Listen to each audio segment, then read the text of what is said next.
Nagparaluya sana. Nagparaluya lang. Nagpon sa luya, tapos bigla nang nawaran tanaw. Ayun o, sagad na rin.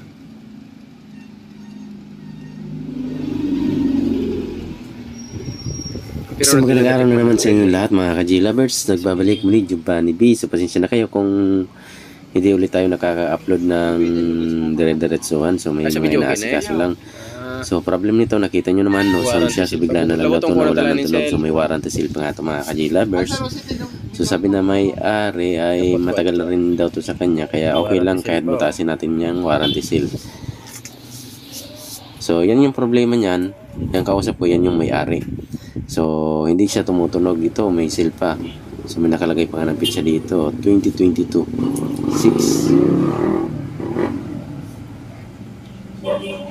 6. So, alamin natin yan.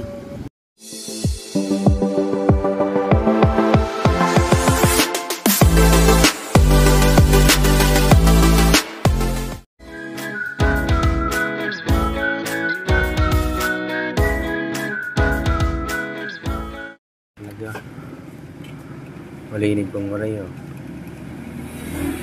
Basal. Malinig pa niya ako. So bali pag tinignan mo naman siya, pag inon mo, na-switch naman yung relay. So bakit wala siyang tunog? So aalamin natin yan mga ka-G-Lovers kung bakit wala itong tunog kahit na-switch yung relay. Yung fuse nito ay okay naman, yung dalawa.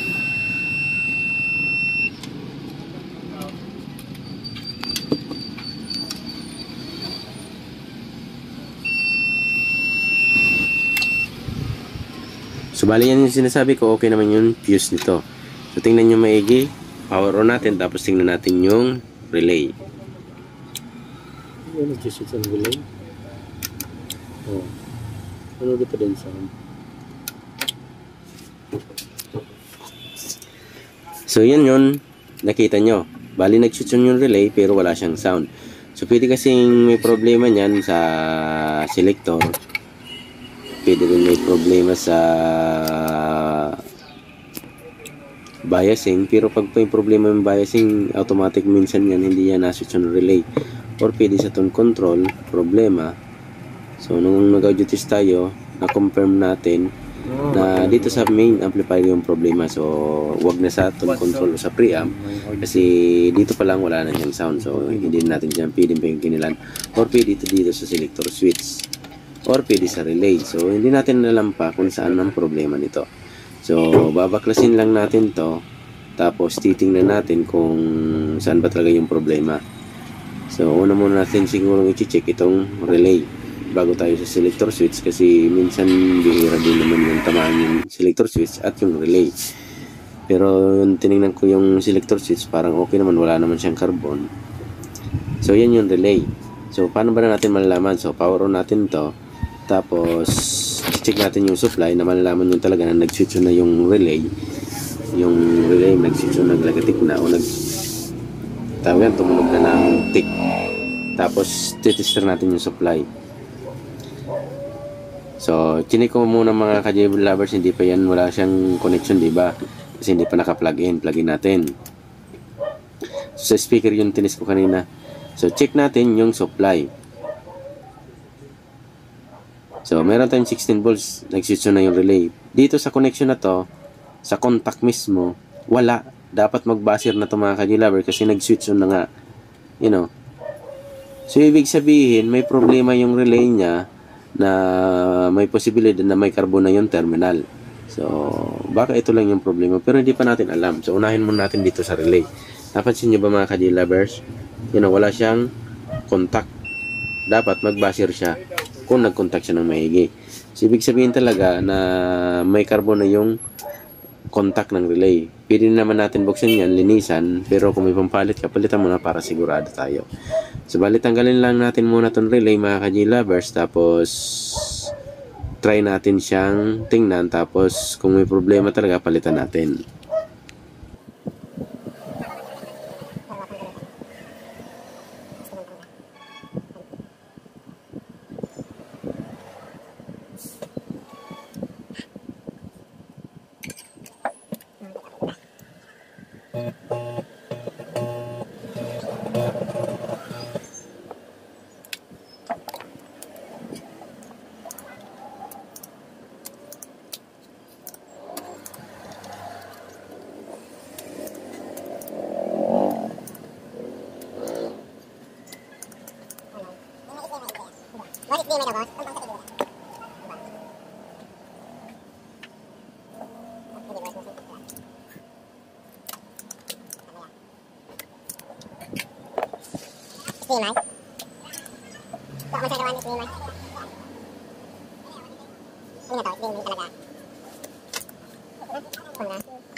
So yan ang mga ka-J lovers. Yan, tinanggalan natin siya. Yun, tanggalan natin. So 12 volts to mga ka-J lovers yung relay niya. Tapos tinignan ko yung relay yan. Dahil sa pagtanggal natin, parang yan yung terminal, bumaba. Pero tinignan ko maigi, parang may carbon na nga talaga, umitim na yan, oh. May carbon na siya. Kaya siguro hindi siya na-contact na maigi. So ang gagawin natin, try natin siyang palitan. So ganito din, 12 volts din. Kukuha lang ako ng pampalit. So hindi pa natin alam kung dito lang talaga yung dahilan. So malalaman natin yan pag napalitan natin, pag nalagay na natin. So pag tumunog nga, ibig sabihin sa relay talaga yung problema, yung contact talaga. So hindi mo yan aasahan na yan yung problema. Kasi pag tinignan mo naman yung relay, na-switch on siya o nalagatik. Kaya hindi mo siya pwedeng paghihinalaan na siya talaga yung problema hanggat hindi mo siya tines yung contact habang naka-switch on. Kasi yan parehas yung relay natin. Pag hindi mo talaga yan tines yung contact niyan habang naka-switch on, hindi mo yan malalaman kung may problema talaga yung relay. So malilito ka niyan. Kaya sa pag-troubleshoot, kita nyo, parang andali lang i-troubleshoot, diba? Pag kabisado mo kasi. So, kabit lang natin yung itong relay, tapos resolder natin, testingin natin. Kung baguhan kasi mga ka-J lovers, pag ganito kasing walang tunog, siyempre, ako na mo check yung fuse niyan. Kung hindi breakdown yung fuse, pag hindi naman breakdown, siyempre mag-check ka sa voltage biasing, kung normal yung voltage biasing, tapos mag-audio test ka niyan. Tapos, yan, pa isa-isa na yan. So, pero pag kabisado mo na, minsan naamoy mo na, para tayong aso nito ha, naamoy mo na dyan yung problema. Kasi kabisado mo na nga ng konti. So yan, niresolve natin yung relay. So yan, okay na. Tingnan natin, mag-audio test tayo mga ka-J lovers. Tingnan natin kung magkakaroon na ba ito ng audio. So, ibig sabihin, pag nagka-audio to, dyan talaga sa relay lang yung problema. So, napakadali lang ayusin, di ba? Pag marunong ka talaga ng step by step. So, hindi mo talaga paghihinalaan talaga yung relay, yung sabi ko nga sa inyo. Kasi na-switch naman yung relay, nalagatik, pero wala siyang contact dahil sa carbon. Siguro. Yan, katagalan na rin siguro. Yan, nagkaroon na ng carbon. Yan, wala pa yan history ng repair, di ba? Kasi naka-warranty sale pa tayo unang nagbukas nito.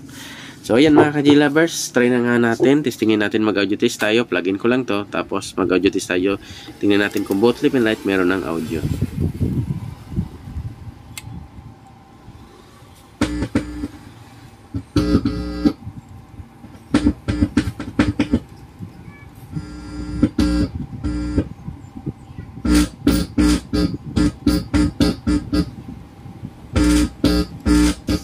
So yan mga ka-J lovers, okay na yung audio natin, both lip and right meron na. So nakaka-addict pag nag-audio test. Kasi alam mo nang tutunog na siya. Kaya napakaganda pag napa-audio test mo na tumunog. So kabit lang natin, lagyan natin siguro ng isa o dalawang tornilyo muna. Tapos patugtugin natin. Siyempre hindi pa natin alam, okay na nga yung audio. Pero pag hindi naman tumunog, may problema sa preamp niyan. So testingin natin. So lagyan lang natin ng tornilyo. So, maganda yung mga ganitong pag-troubleshoot lalo sa mga baguhan para makaroon kayo ng idea kung paano natin siya inaayos ng pasimple lang. Kasi, nga sa katagalan na rin, nakakabisado mo na rin kung paano siya ayusin. Pero kung baguhan ka, talaga mga ngapa ka pa, hindi mo pa alam kung saan ba yung problema. So, kabit natin itong mga connection. Yan. So, try nga natin mga ka-J lovers. Tingnan natin, lagay natin ng audio. inputan natin ng music. Lagay ko lang itong epekto. Yan. Power on natin ulit.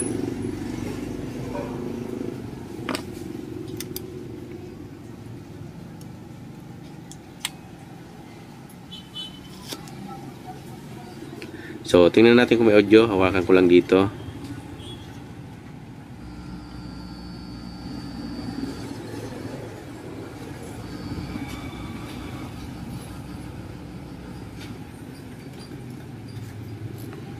So, okay na, may audio na. Hinanaan ko lang yung volume. So, patugtugin na natin.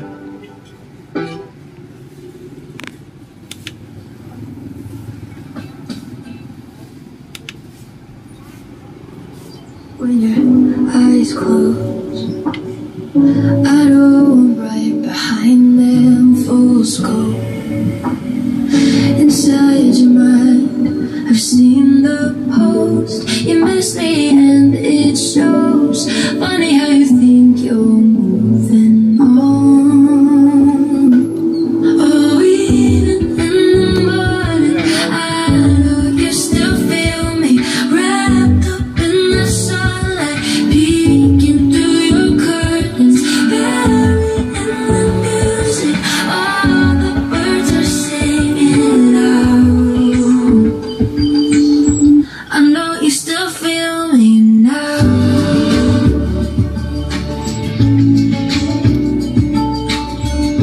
So, yan ang mga Kaji lovers. Okay na to. Thank you very much.